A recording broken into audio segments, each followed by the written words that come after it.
Suasana di perkarangan mahkamah pagi itu tenang tapi penuh makna. Penyanyi Nubhan dilihat hadir dengan pakaian serba hitam. Wajahnya tenang tapi jelas ada sesuatu yang sedang dipikul.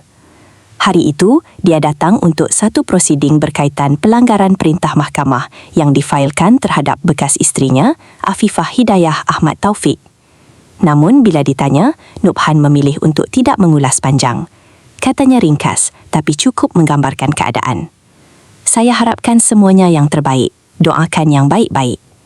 Kadang-kadang, bila sesuatu melibatkan hal pribadi dan keluarga, diam itu mungkin pilihan paling selamat. Apa yang diketahui, prosiding tersebut berlangsung di Mahkamah Tinggi Syariah Shah Alam sekitar jam 9.19 pagi. Kalau imbas kembali, sebelum ini mahkamah telah mengesahkan bahawa perkahwinan mereka sudah berakhir.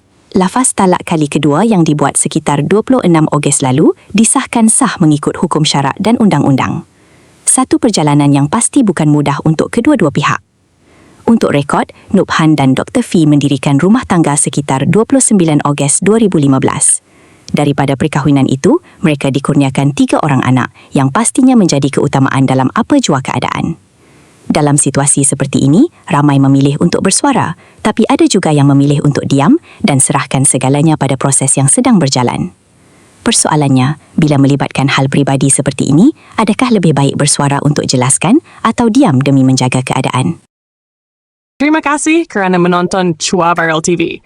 Jangan lupa like, komen dan subscribe untuk terus dapatkan update terkini tentang dunia hiburan Malaysia. Jumpa lagi di video seterusnya. Stay tuned untuk lebih banyak kisah sensasi.